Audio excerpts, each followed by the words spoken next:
All right, first off, Coach, you got camp going on. A lot of perhaps future Cougars out there. What do you want to be the takeaway when you coach these youngsters in camp during a week like this? Well, we want them to have a great time, and I feel like with our guys helping out and here kind of all summer, that's the one thing that's great to see is the kids having fun, but our guys having fun, teaching them the game of basketball. So we definitely want them to take some skills and fundamentals away, but we also want them to have a great time here on campus.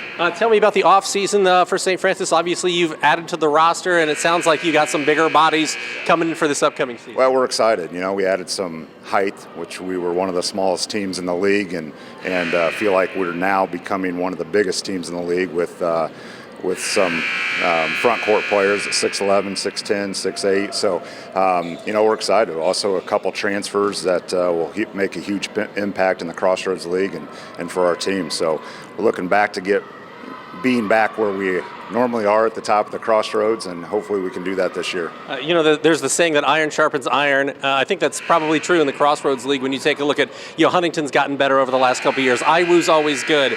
Grace was phenomenal the past couple of seasons. So when the conference has, front runners like that and teams that have shown that they can compete on the national level, yourselves in the past as well, how beneficial is that when you got recruits coming in knowing that the level of basketball is what it is in this league?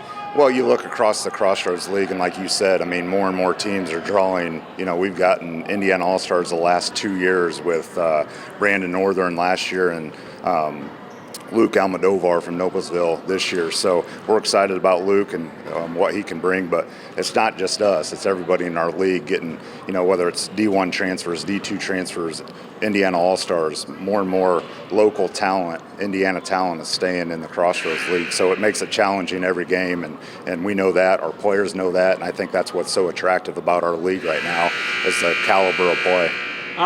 Obviously, talk about some of the additions and subtractions that we'll see from last season.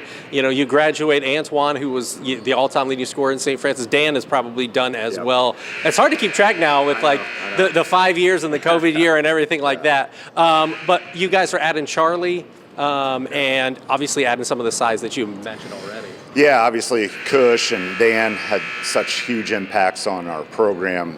Brayton Bailey's not going to play next year as well.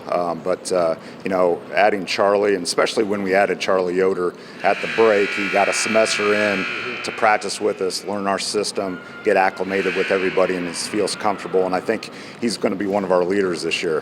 He's such a tremendous player and so talented, especially on the offensive end. But he works at it, but we've added a number of different guys. Like I said, Luke Almodovar from Noblesville had a huge year this year. Shot almost 50% from three, but he's an extreme athlete and somebody that we really haven't had at the guard position, that kind of athlete. So we're excited about him. And then we've, like I said, a number of different transfers from outside of the area that we're looking forward to. Correct me if I'm wrong, but this upcoming season will be your 14th as the head coach at St. Francis. What keeps you coming back and keep running this program the way that you do year in and year out? Well, we're treated great. Obviously here at St. Francis, they give us the tools to be successful, and we feel like we can be one of the top programs in the country year in and year out. So it makes it fun, and we feel like with our class and our assistant coaches that I have here, we're trying to work to get back on top. Correct me if I'm wrong, but I had you guys I think 14 and 15 last year, which would have been your first sub-500 season at St. Francis during that entire run. What did you learn from that, and what kind of hunger, I guess, does that stoke in you to get back and get things to the level we know St. Francis basketball is always generally competing at? Right, no doubt, and I think it wasn't a fun year.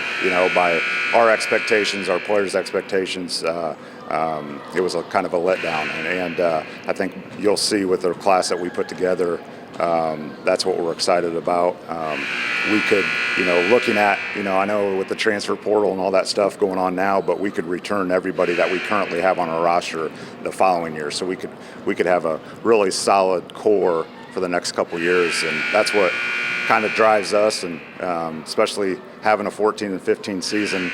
Like I said, we want to get back in the 20s and really compete at the national level. Good deal. Anything that you'd like to add or that I didn't ask about? That's it. Yeah, appreciate it, Glenn. Yeah. Hey, did you ever